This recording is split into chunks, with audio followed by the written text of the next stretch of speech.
간증 있는 귀한 찬양 감사합니다.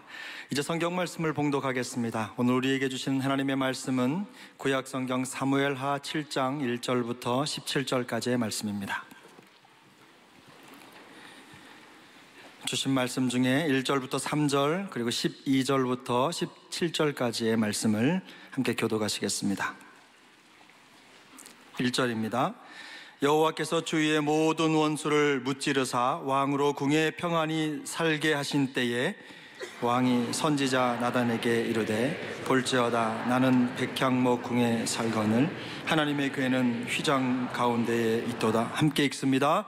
나단이 왕께 아뢰되 여호와께서 왕과 함께 계시니 마음에 있는 모든 것을 행하소서 하니라. 12절입니다.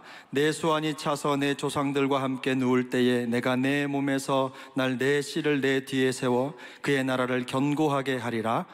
그는 내 이름을 위하여 집을 건축할 것이요 나는 그의 나라 왕위를 영원히 견고하게 하리라. 나는 그에게 아버지가 되고 그는 내게 아들이 되리니 그가 만일 죄를 범하면 내가 사람의 매와 인생의 채찍으로 징계하려니와 내가 내 앞에서 문란하게 한 사울에게서 내 은총을 빼앗은 것처럼 그에게서 빼앗지는 아니하리라. 내 집과 내 나라가 내 앞에서 영원히 보존되고 내 왕위가 영원히 견고하리라 하셨다 하라. 나단이 이 모든 말씀들과 이 모든 계시대로 다윗에게 말하니라. 아멘. 할렐루야. 이 겨울 아침에 주일 예배를 참으로 사모해서 나온 간절한 심정으로 사모해 나온 모든 성도들 새 마음과 새 힘과 새 영을 부어주시기 바랍니다. 육체의 한계를 뛰어넘는 크신 은혜를 베풀어 주시기를 소망합니다. 오늘 저는 영원한 언약의 신비 사무엘서 우리 다윗 시리즈 가운데는 오늘 중요한 아주 클라이맥스 중에 한 분인데 이 내용을 가지고 우리 온 성도들과 함께 하나님의 심정을 깨닫고 그야말로 우리가 언약의 자손이 되는 축복이 얼마나 소중한지를 확인하는 시간 되기를 바랍니다. 제가 그리스도인들 결혼식 추례를 하면서 자주 하는 말씀이 있습니다. 그리스도인의 결혼은 계약이 아니라 언약이다. 이 계약이란 것은 세상적인 용어이고 언약이란 것은 신앙적인 용어이다. 세상의 계약은 아침에 마음먹은 것도 상황과 환경이 바뀌면 저녁에 바뀌는 그런 조삼모사이지만 언약은 그리스도의 보혈의 피에 근거하신 것이기 때문에 변함이 없다. 아멘. 그 세상의 언약은, 세상의 계약은 이게 영어로 컨트랙인데 이 컨트랙은 종이에 공증을 하는 것이에요. 그런데 그 종이가 늘 영원한 것이 아니죠. 종이가 다 희미하고 나중에 다 낡아질 때가 있잖아요. 히브리서 8장 13절에 오면 섞것은 뭐예요? 낡아지게 하는 것이니 낡아지고 삭히는 것은 없어져 가는 것이니라. 옛날 것은 다 낡아지고 없어져 가는 건데 새 언약은 그렇지 않다는 것이에요. 그런데 우리가 갖는 이 언약은 예수 그리스도의 피에 근거한 것이에요. 세상은 세상 사람들이 공정하지만 하나님의 언약은 성령의 인치심으로 말미암아 예수님의 피로 공정이 된 것이에요. 할렐루야. 예수님의 피로 공정이 된 것이에요. 피로 사인된 것이에요.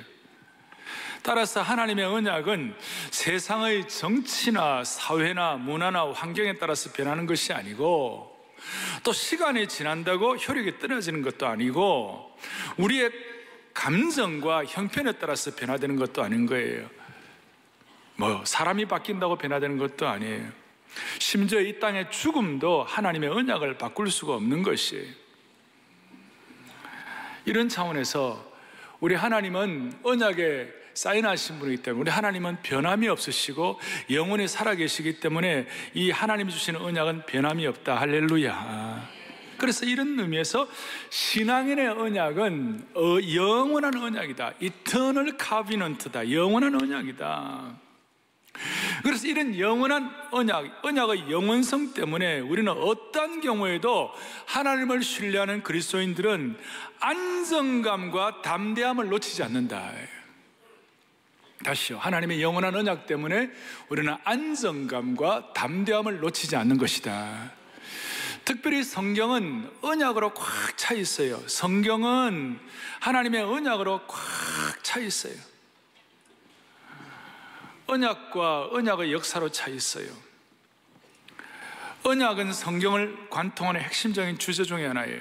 대표적인 언약이 뭐예요? 아담과의 창조적인 언약이 있고, 또 노아와의 은혜의 언약이 있고, 그 다음에 아브라함과의 축복의 근원 언약이 있고, 모세의 율법의 언약이 있고, 그리고 오늘 다윗과의 다윗의 언약은 영원한 언약이다. 이 영원한 언약이 신약시대에 가서 예수 그리스도의 보혈의 피를 통하여 새 언약을 이루신 것이에요. 예수님의 피를 통하여 내 피로 세운 새 언약이다, 고린도전서에서 말씀하고 있죠. 예수님의 피를 통하여 성령으로 인치심을 받은 영원한 새 언약으로 맺은 공동체가 우리가 된 줄로 믿습니다. 한번 읽어보겠습니다. 우리는 예수님의 피를 통하여 성령으로 인치심을 받은 영원한 새 언약으로 맺어진 공동체입니다. 아멘. 그렇다면 오늘 이 언약이 우리 신약시대를 살아가는 우리들에게 주는 참 의미가 무엇일까? 그것은 바로 언약의 핵심 구조는 약속과 성취예요. 첫 번째 뭐라고요? 약속. 이 변하지 않는 약속과, 그리고 그 약속은 어떤 환경이나 어떤 시공간을 다 초월해가지고 반드시 성취가 된다. 이런 은혜가 있으면 우리의 마음속에 남들은 모르는 이 영원한 언약과 언약에 대한 성취를 가슴에 품고 사는 사람들이 되는 것이, 그리고 이 영원한 언약을 가슴에 품고 살게 되면 무슨 일이 벌어지는가? 세상에 주는 슬픔이나 고통에 대해서, 또 삶의 위협이나 허무에 대해서 그 가운데서도 영원한 하나님의 언약을 품고 살고, 그 영원한 언약적 시각에서 세상에서 반응하고 언약적 시각을 가지고 세상을 보기 때문에 세상을 좀 더 크게 보고 좀 더 세상을 품게 되고 좀 더 글로벌한 마음을 가지고 더 큰 그림을 가지고 너무 이 세상에서 일어나는 일에 대해서 일희일비하지 않는다. 뭐 한때 기뻐하고 한때 슬퍼 이런 게 아니고 그냥 쭉 간다. 요즘 조울증이란 말이 있잖아요. 요즘 우울증과 조증이 많이 왔다 갔다 하는데, 영원한 언약을 마음에 진심으로 새긴 사람은 이 조증과 우울증에 의해서 왔다 갔다 하지 않는다. 아멘. 이것이 확실하다. 그냥 쭉 나가는 거예요. 그냥 쭉 한결같은 일관성을 유지할 수가 있는 거예요. 어떤 사람은 아파트에 한번 가면 그냥 15년 쭉 사는 거예요. 어떤 사람은 이발소에 한번 가면 그냥 15년 계속 그 집에 계속 가는 거예요. 누구라고 말하지는 않겠어요. 여러분, 부족한 사람도 그런데 영원한 언약의 사람, 언약을 주신 하나님은 그냥 일관성 있게 쭉 가는 거예요. 하나님 백성들도 그냥 쭉 가는 거예요. 그래서 이 영원한 언약, 오늘 사무엘하 7장이 다윗의 이 고백이 영원한 언약의 아주 핵심 부분인데, 다윗은 이걸 깨닫고 이걸 받고 난 다음에, 제가 이제 좀 이따가 자세하게 내용을 말씀을 드릴 텐데, 이걸 받고 난 다음에 이 영원한 언약을 성취한 자가 갖는 어떤 탁월한 반응이 있어요. 그 탁월한 반응이 뭐냐면 시편 131편 다윗의 고백인데, 시편 131편 2절이에요. 다 같이 우리 보겠습니다. 실로 내가 내 영혼으로 고요하고 평안하게 하기를 젖된 아이가 그의 어머니 품에 있음 같게 하였나니 내 영혼이 젖된 아이와 같도다. 이 언약의, 영원한 언약의 성취가 자기 마음속에 확정이 되니까 얼마나 평안하고 담대하고 한결같고 그냥 쭉 가는 거예요. 어떻게 하느냐? 내 영혼으로 고요하고 평안하게 하기를 젖된 아이가 그의 어머니 품에 있음과 같도다. 여러분, 젖된 아이라는 게 뭐예요? 젖을 먹는 아이는 젖을 더 먹으려고 벌컥벌컥 먹으려고 어머니 젖에 대해서 막 이렇게 갈증이 일어나고, 그 다음에 어머니 젖을 이렇게 탐하고 그렇게 하지만, 젖된 아이는 실컷 먹고 나니까 그 포만감과 그 만족감은 말로 다 알 수가 없는 것이, 그 포만감과 만족감이 말로 다 알 수 없기 때문에 마음이 평안한 것이. 그래서 저는 오늘 우리 성도들에게, 이 예배를 참석한 모든 교우들, 우리 온 성도들에게 기도합니다. 하나님 아버지께서 여러분들 모두에게 젖된 아이의 평안함을 주시기를 바랍니다. 얼마나 좋은지요. 다윗이 이런 젖된 아이의 평온함을 갖게 된 이유가 무엇인가? 오늘 요절인데요, 7장 12절 뭐라고 말씀하는가? 7장 12절 다 같이 보겠습니다. 내 수완이 차서 내 조상들과 함께 누울 때에 내가 너 몸에서 날 내 씨를 내 뒤에서 세워 그의 나라를, 아멘. 그의 나라를 어떻게 하리라고요? 경고하기를 한결같게 해주겠다. 너뿐만 아니라 너 다음 세대까지도 한결같게 해주겠다. 이게 다윗의 마음에, 이게 탁 우리 이렇게 신앙적인 또 성경 공부적인 용어로 말하면 레마로 왔다 와다, 내게로 부닥쳐서 내게 채워되는 말씀으로 탁 와다. 너희 나라를, 너희 집을, 너희 가정을, 너희 인생을 견고하게 하리라.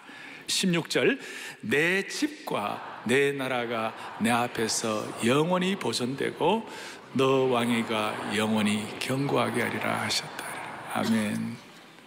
이거에 대한 자세한 내용은 제가 좀 더 기도 제목으로서 말씀을 드리겠습니다만은, 하여튼 다윗이 이 언약의 말씀을 듣고 난 다음에는 평생 젖된 아이의 평온함을 누리신 줄로 믿습니다. 어떤 경우에도 담대함이 사라지지 않는 거예요. 제가 이 말씀을 준비하면서 찬양을 하는데요, 위대하신 주, 찬양의 위대하신 주, 모든 이름 위에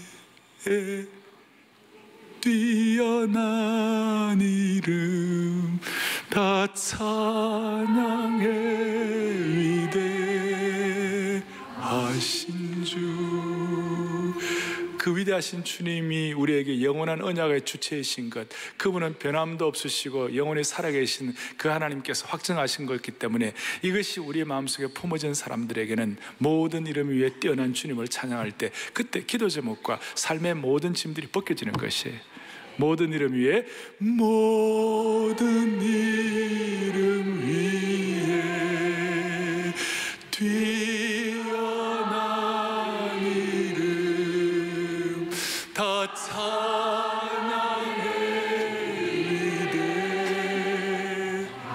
위대하신 주. 다시 한번, 모든 이름 위에 뛰어난 이름 다 찬양의 위대하신 주.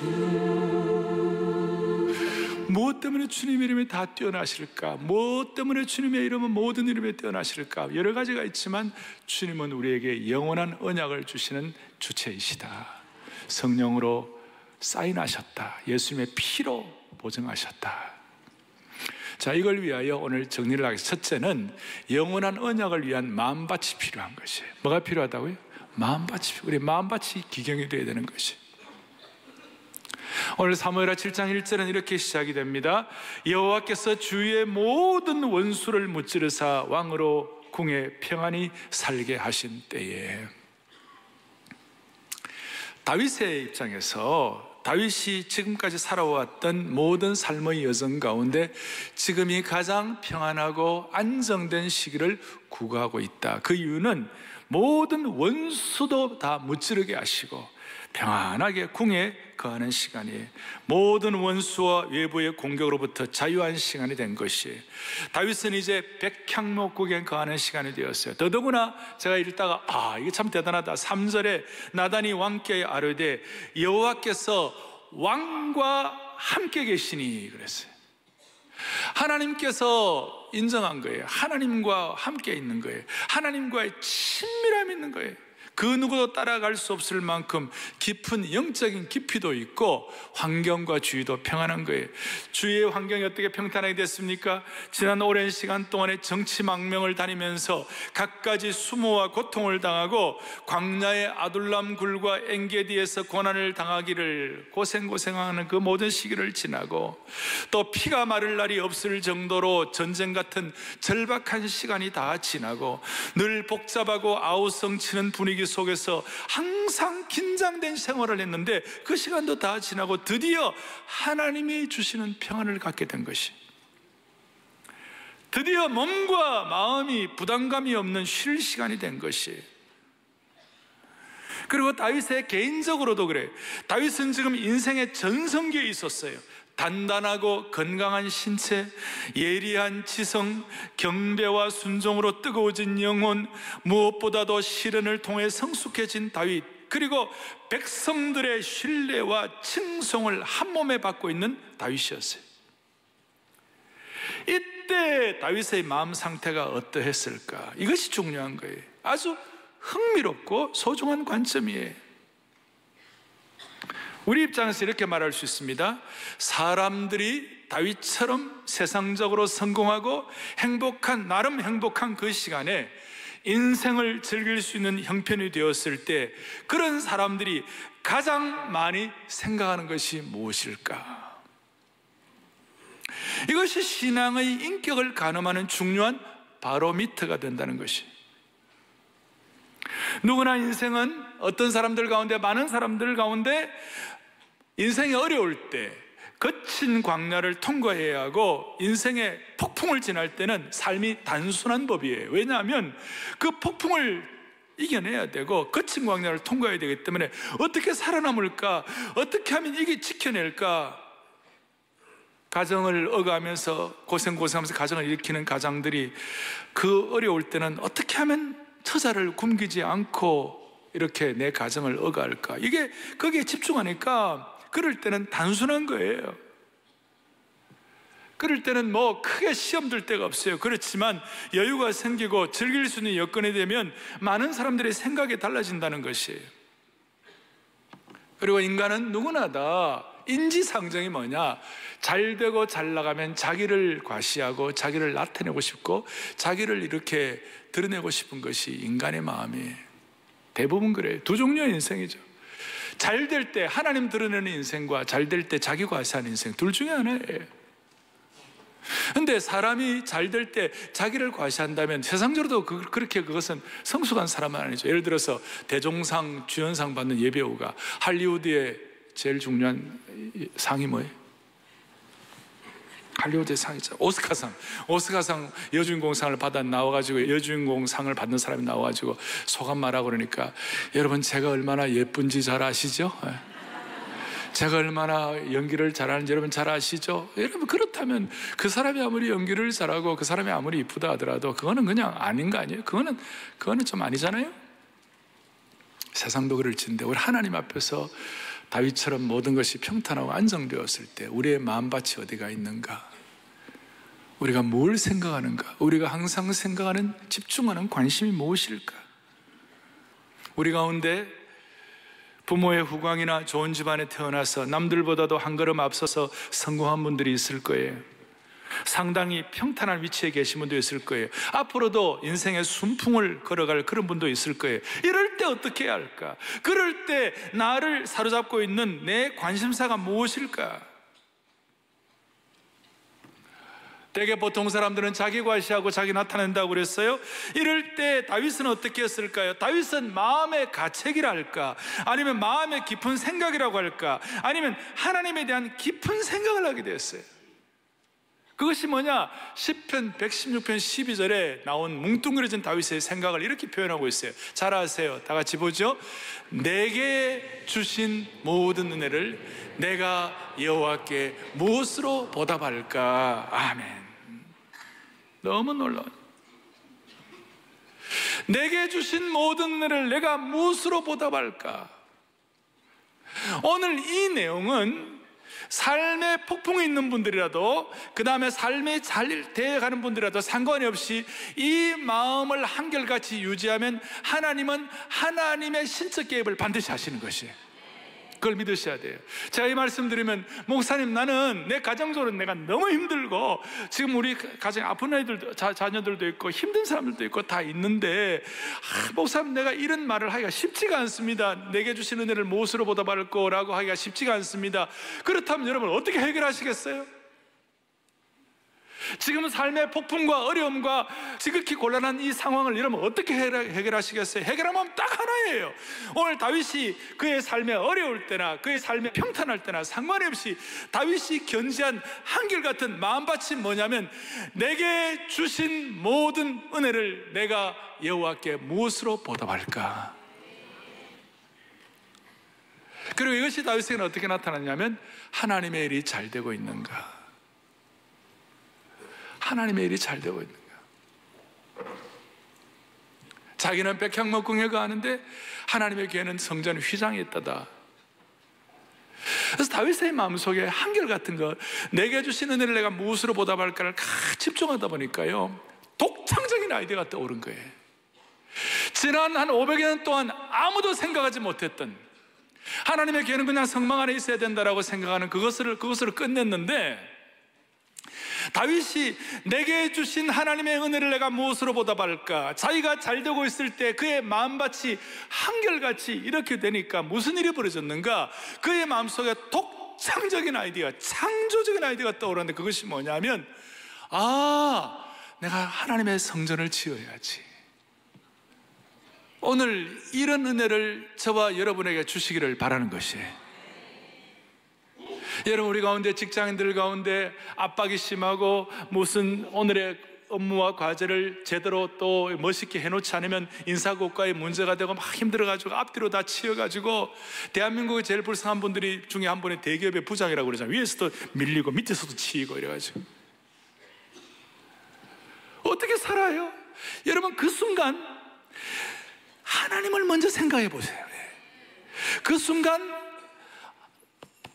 내 관심이 하나님께 가 있어가지고, 내 마음이 하나님께 가 있어가지고 하나님을 집중하면서 하나님께 마음을 얹어놓으면 하나님 앞에서 독창적인 아이디어를 얻을 수가 있는 것이, 다윗처럼 하나님의 전을 지을 마음을 하나님이 주시는 것이. 그리고 이 하나님의 전을 짓는 것에 관해서 여러분 이제 잘 아시지만, 하나님이 허락했어요, 안 했어요? 허락 안 했어요. 나중에 이제 오늘 이 사무엘하 7장에 있는 내용이 역대상 17장에도 그대로 반복이 되어 나와 있어요. 나와 있고, 역대상 17장 4절에 나단 선지자가 다윗의 절친이었거든요. 절친이니까 다윗이 내가 하나님의 전을 짓겠다 그러니까, 다윗이 나단 선지자가 너무 좋아가지고 잘 됐네, 그대로 해보자 이렇게 했는데, 나중에 하나님이 나단을 꾸중했어요. 너는 내가 허락도 하는데 네가 허락하냐, 이렇게. 그렇지만 하나님께서 역대상 17장에 내가 다윗에게는 허락하지 아니한다, 내 종 다윗에게 말할 때 허락하지 않아, 그 이유를 나중에 역대상 22장에서 설명을 하고 있는데, 다윗이 전쟁 중에 피를 너무 많이 흘려서 성전 건축을 허락하지 않는다 이런 얘기를 했지만, 이제 이 중요한 거예요. 웬만하면 그런 말을 들으면 삐지는 거예요. 삐지고, 나는 이렇게 내 마음도 몰라주고 하나님 내 마음도 몰라주고 이럴 수가 있습니까? 이럴 수가 있습니까? 삐질 수가 있는데, 다윗은 마음밭이 한결같았어요. 내게 주시는 은혜를 내가 무엇으로, 안 된다 그래도 내가 주시는 은혜를 무엇으로 보답할까? 그렇게 하니까 다윗이 어떻게 했어요? 다 성전 건축할 준비를 다 했어요. 솔로몬은 나중에 조립한 거예요. 다 했어요. 그리고 그 삐지지 않고 한결같은 마음밭을 갖고 있으니까 하나님이 놀라운 말씀을 하셨어요. 제가 좋아하는 말씀, 역대하 6장 7절 8절을 보겠어요. 역대하 6장 7절 8절을 보겠습니다. 내 아버지 다윗이 이스라엘 하나님 여호와의 이름을 위하여 성전을 건축할 마음이 있어. 8절 같이 읽겠습니다. 여호와께서 내 아버지 다윗에게 이르시되 너가 내 이름을 위하여 성전을 건축할 마음이 있으니 이 마음이 너에게 있는 것이 좋도다. 나는 저게 너무 좋은 거 있죠. 마음에 줄을 끄세요. 이 마음이 너에게 있는 것이 좋도다. 오늘 이 음성을 이 예배에 참석한 모든 교우들은 듣고 확증할 수 있기를 바랍니다. 교회 탄생 40주년을 앞에 놓고 우리가 하나님 나라에 비상을 하려고 하는데, 먼저 우리 마음밭이 정리가 되어야 되는 것이에요. 다윗 같은 한결같은 마음을 주십시오. 이 은혜를 어떻게 보답할까? 삶의 폭풍과 고난 가운데서 다른 길이 없어요. 이 마음 가질 때에 하나님은 어떻게 하냐? 이 마음이 너에게 있는 것이 좋도다. 이 마음이 너에게 있는 것이 좋도다. 우리 주님 앞에 서는 그날까지 하나님 앞에서 우리 마음밭이 잘 기경되기를 바랍니다. 이 마음이 너에게 있는 것이 좋도다. 그럴 때 하나님께서 독창적인 아이들을 주셔가지고 하나님께서 하나님의 아이들을 통하여 하나님이 일하시는 것이에요. 그리고 삐지지 않고 한결같은 마음을 갖고 있으니까 하나님께서 어떻게 하시냐? 두 번째로 영원한 언약의 핵심을 다윗에게 허락해 주시는 것이에요. 영원한 언약의 신비한 핵심을 주시는 거예요. 영원한 언약의 신비한 핵심. 다윗의 소원은 당장 소원은 응답하지 않으셨지만 영원한 소원을 들어주셨어요. 그래서 다윗의 영원한 언약의 핵심 7가지를 제가 짧게 말씀을 드릴 테니까 오늘 이 은혜를 여러분들이 다 기도 제목으로 삼기를 바랍니다. 딱 잡고, 첫째 9절 뭐라고 말씀해요? 너의 이름을 어떻게 만들어준다? 존귀하게 만들어준다. 너의 이름을 존귀하게 만들어준다. 다윗의 이름을 높이 받들어 올리겠다. 서구 사회는 지금도 수많은 사람들이 아들 나오면 데이비드라고 다윗이라고 붙여요. 저는 우리 아들을 다윗으로 지으려 하다가 또 바세바하고 골치 때리면 어떻게 하나, 내가 거의 걱정이 돼가지고 다윗 사례를 못 붙였지만, 그럼에도 불구하고 다윗이라는 이름이 얼마나 존귀한지, 데이비드 킴, 데이비드 이렇게 좋은 이름들이 너무 많아요. 이름을 존귀하게 하겠다. 두 번째는 어떤 축복? 너에게 참 평화를 주겠다. 샬롬의 평강을 주겠다. 한평생 육신과 정서적인 샬롬의 평강을 주겠다. 할렐루야. 세 번째 어떤 언약을 주시는가? 11절 뒷부분에 여호와가 다윗을 위하여 집을 지으시겠다. 그리고 이 집은 단순한 집이 아니라 영원한 집을 지어주겠다. 성전, 눈에 보이는 성전 정도가 아니라 영원한 집을 지어주겠다. 할렐루야. 그리고 12절에 그의 죽음은 수 안에 차서, 그러니까 자연스럽고 그리고 복된 죽음을 맞이하게 해주겠다. 오늘 여러분들 그렇게 해주시기를 바랍니다. 당시의 왕들은 오래 못 살았어요. 왜냐하면 왕들이 갖는 수많은 결정들과 수많은 스트레스 때문에 다 빨리 죽었어요. 그런데 다윗은 그 수 안에 차서 다 풍성한. 다섯 번째는 어떤 축복이냐? 13절에 보니까 다윗 대신에 자식이, 다윗의 자녀 솔로몬이 성전을 건축하겠다. 자녀의 축복이죠. 여섯 번째 14절 15절에 보니까 다윗의 후계자가 잘못한다 할지라도, 사랑의 채찍질로 징계를 하더라도 사울왕 가문처럼 버리지는 않겠다. 내가 너를 결코 버리지 아니하리라. 그리고 일곱 번째, 가장 중요한 약속이에요. 이 일곱 번째 가장 중요한 약속은 뭐냐? 같이 읽어봅니다. 다윗의 집과 나라가 영원히 보존되고 그 다음에 다윗의 왕위를 영원히 견고하게 하겠다. 다윗의 집과 나라가 영원히 보존되고 다윗의 왕위를 영원히 견고하게 하겠다. 이게 너무 기가 막힌 말씀이에요.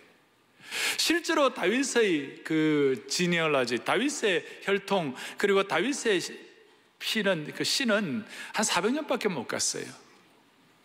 그런데 이 다윗의 나라가 어떻게 영원히 보존되는가? 마태복음 1장 1절, 새로운 신약 시대가 펼쳐지면서 마태복음 1장 1절 다 같이 잘 알죠? 다 같이 봅니다. 아브라함과 다윗의 자손 예수 그리스도의 계보라 그랬어요. 예수 그리스도를 얘기할 때마다 힘들고 어려운 사람들이 눈을 뜨고 싶고, 그 다음에 나병으로 어려움을 겪는 사람들이 그냥 외친 것이 뭐냐면 다윗의 자손 예수여 그랬어요. 예수님, 우리에게 새 언약을 주시는 예수 그리스도를 다윗의 자손 예수 그리스도의 계보라. 어떤 유대인이 예수님 모르는, 예수님 안 믿는 유대인이 마태복음 1장 1절 이거 읽다 그냥 그 자리에서 팍싹 거꾸러지면서, 그렇구나, 예수 그리스도는 다윗의 자손이라. 그래서 깨졌다는 말이 있어요. 그리고 이 다윗의 자손 예수 그리스도는 오늘 힘들고 어려울 때마다 다윗의 자손 예수여라고 부르는 사람들에게 하나님께서는 하나님의 길을 열어주시는 것이에요. 그리고 성경 마지막 요한계시록 마지막 장은 22장 마지막 부분 중에 하나, 22장 16절에 이와 같이 말씀하고 있어요. 함께 보겠습니다. 나 예수는 교회들을 위하여 내 사자를 보내어 이것들을 너에게 증언하게 하였노라. 그 다음에 나는 다윗의 뿌리요 자손이니 곧 광명한 새벽별이라 하시더라. 아멘. 너무너무 귀한 말씀이에요. 성경의 마지막 부분에 나는 다윗의 뿌리요 자손이니, 그러니까 다윗으로 하여금 다윗의 육신의 집 혹은 성전 건축 이런 것들은 올해 그러니까 시대를 다 끝나는 거지만 하나님께서 영원한 집을 지어서 보장해 주시겠다. 그리고 이 영원한 집은 예수 그리스도를 통하여 이어지는데 어떻게 하느냐? 다윗의 그 독창적인 아이들을 하나님이 기뻐하시고 하나님이 하나님께서 은혜 주셔가지고 예수 그리스도가 우주적 성전이 되게 하시고 다윗의 자손인 예수님을 통하여 예수님 앞에 나오는 사람들은 누구나 다 은혜 받고 구원에 참여할 수 있도록 만들어주신 주님을 찬양합니다. 그렇게 하고 난 다음에 그 영원한 집에 관해서 바울이 깨닫고 난 다음 어떤 말씀을 하고 있느냐? 고린도전서 6장 19절 20절을 다 같이 보겠습니다. 6장 19절 같이 봅니다. 너희 몸은 너희가 하나님께로부터 받은 바 너희 가운데 계신 성령의 전인 줄 알지 못하느냐? 너희는 너희 자신의 것이 아니라 값으로 산 것이 되었으니 그런즉 너희 몸으로. 아멘. 다윗은 하나님의 집을 짓기를 원했습니다.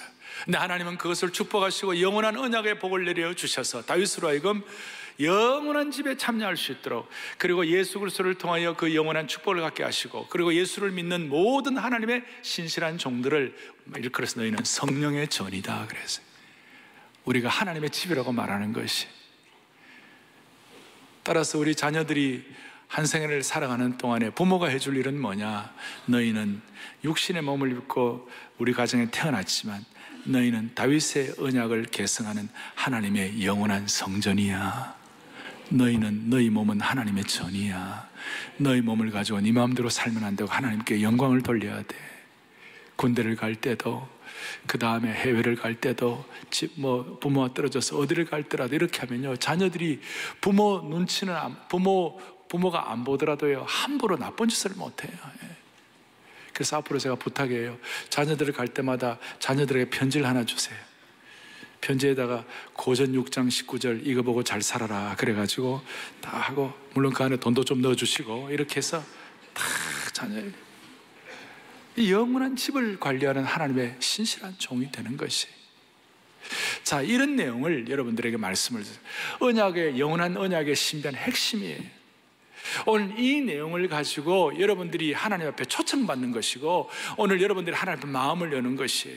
이사야가 늘 고백하는 것이 뭐냐면, 이런 마음을 가지고 있을 때 하나님 앞에서 어떤 초청을 받느냐? 이사야 55장 1절을 보겠습니다. 이렇게 나와 있어요. 오라 너희 목마른 자들아 물로 나오라. 돈 없는 자들아 오라. 너희는 와서 사 먹되 돈 없이 값 없이 와서 포도주와 젖을 사라.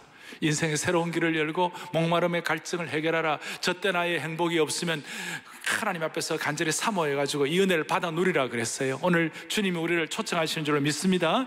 그런데 55장 2절 특별히 3절 보세요. 55장 3절 시작. 너희는 귀를 기울이고 내게로 나와 들으라. 그리하면 너희의 영혼이 살리라.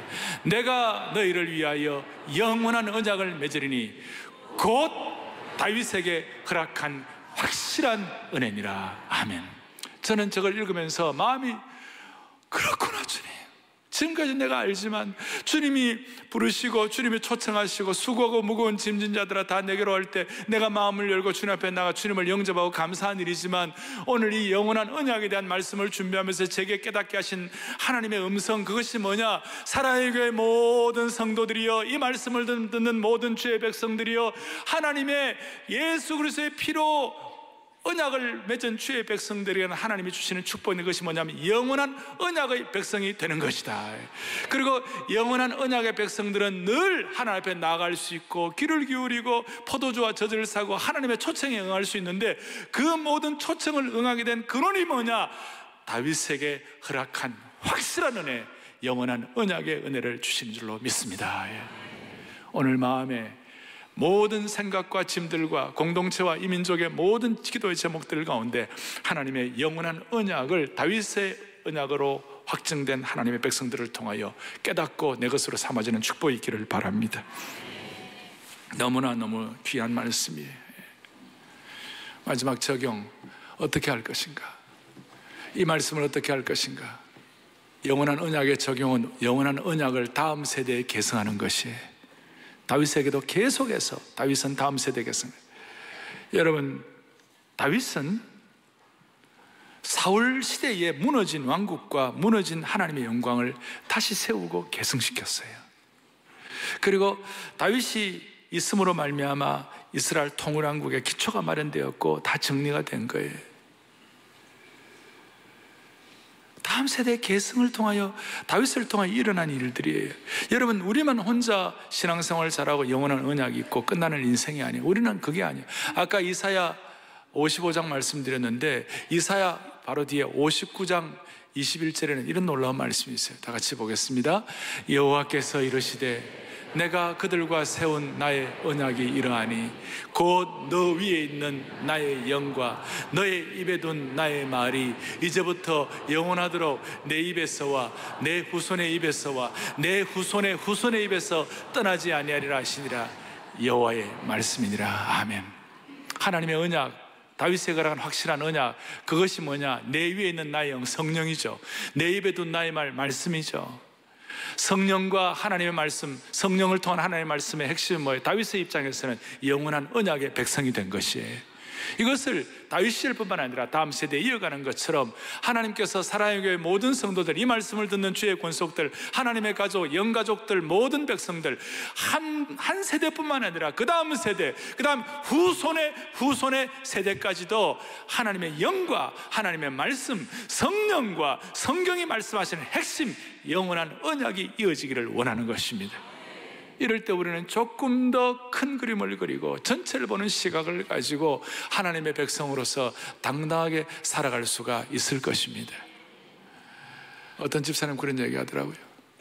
목사님, 나는 생업이 너무 바쁘고 또 우리 아이들 키우느라고 전도도 많이 못했습니다.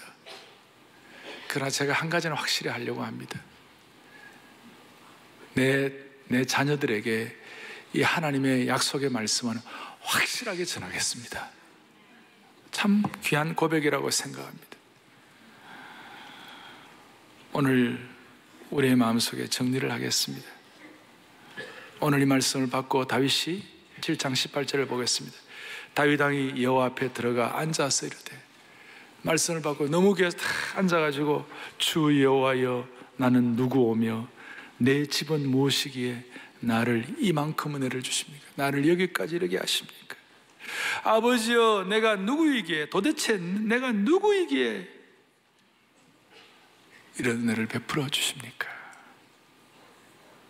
오늘까지 우리를 꺾지 아니하시고 우리의 환경과 우리의 믿음을 오늘까지 지키게 하셔서 이 자리까지 이르게 하시고 다윗의 영원한 언약의 말씀을 듣게 하시고 이 말씀을 우리의 기도 제목으로 삼아 다윗이 가졌던 7가지 축복을 다음 세대에도 그대로 계승하겠다는 그런 마음을 주신 주님을 찬양합니다. 오늘 이사야 55장 3절, 여러분 다시 한번 누구든지 주님 앞에 나와서 마음을 열고, 사실 오늘 제가 초청하고 싶어요. 이런 마음에 내가 오늘까지 살아온 것 자체가 나는 너무 힘들었다, 혹은 너무 감사하다, 어떤 경우에도 상관없이 다시 초청하고 싶어요. 이사야 55장 3절을 다시 한번 더 보겠어요. 시작. 너희는 귀를 기울이고 내게로 나와서 들으라. 그리하면 너희 영혼이 살리라. 내가 너희를 위하여 영원한 언약을 메우리니 곧 다윗에게 허락한 확실한 은혜니라. 아멘. 2월 24일, 3월 3일 두 주일에 걸쳐서 사랑의 교회는 40주년 비상을 위하여 우리 교회는 참 잔치를 할 거예요. 토요일 비전 새벽 예배 두 주일에 걸 잔치를 할 텐데, 잔치의 키와 핵심이 뭐냐? 언약의 계승인 줄 믿으셔야 되는 것이, 언약의 잔치를 할 수 있기를 바랍니다. 이 언약을 통하여 다윗에게 허락한 확실한 은혜의 주인공들이 되시기를 바랍니다. 할렐루야. 그런 마음으로 두 손 다 펼치시고 우리 위대하신 주 다시 한번 더 하십시다. 위대하신 주 다시 한번 더 하십시다. 마음을 다하여 같이 이 언약의 하나님, 언약을 주신 하나님, 어떤 경우에도 우리가 흔들림이 없이 한결같이 집중할 수 있는 이 언약의 말씀 앞에서 우리가 반응하여 다윗에게 허락한 확실한 은혜의 주인공들 되시기를 소망합니다. 위대하신 주, 위대하신 주, 찬양해 위대하신 언약의 하나님, 모두 알게 되리라, 모두 알게 되리라.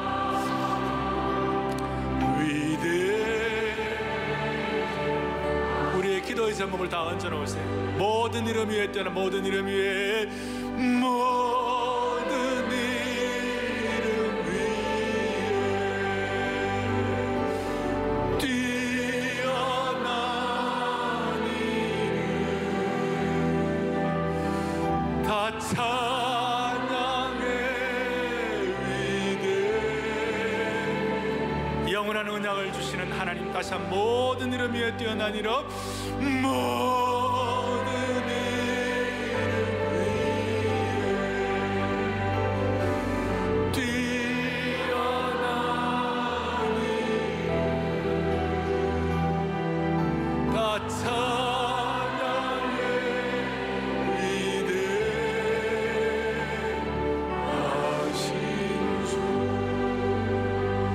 살아계신 하나님 아버지, 오늘 이 말씀을 생명의 말씀으로 받기를 소원합니다. 어떤 경우에도 다윗에게 허락한 확실한 은혜의 주인공 되게 하여 주시옵소서. 모든 성도들, 모든 공동체가 다윗이 받았던 탁월한 반응, 젖된 아이의 평온함을 평생 누리게 하여 주시옵소서. 우리 주 예수 그리스도를 받들어 간절히 기도 올리옵나이다. 아멘.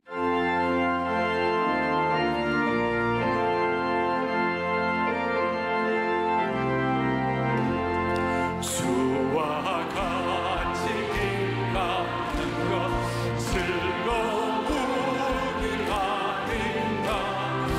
우리 주님 걸어가신 발자취를 한 걸음 한 걸음 한 걸음 한 걸음 주 예수와 날마다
할렐루야.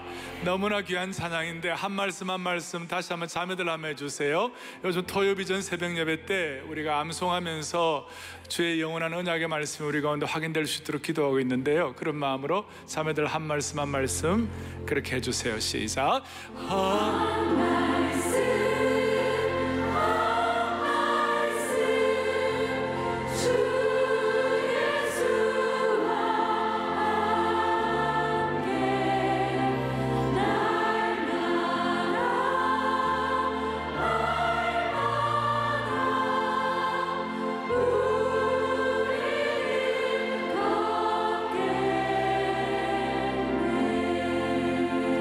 형제들은 한 말씀 한 말씀 주 예수와 함께 날마다 우리는 믿겠네. 어떻습니까? 우리는 믿겠네. 형제들 다시 한번 한 말씀 시작.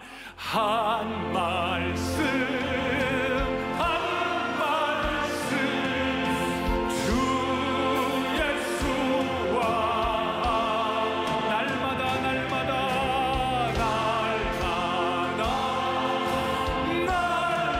우리는 믿겠네.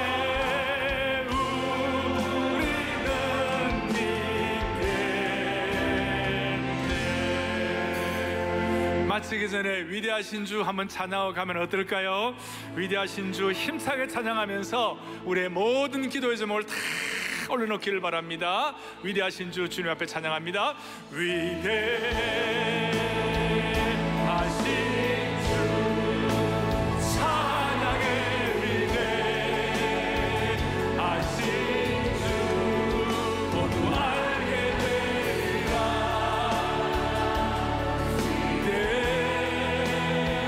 위대하신 주 위대하신 주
기도 제목을 다 올려놓고 기도하기를 바랍니다.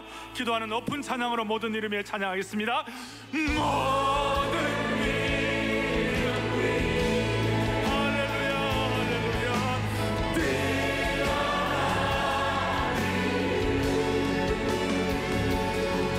난 찬양해 위대하신 주 모든 이름 위에 기도의 제목을 올려놓습니다.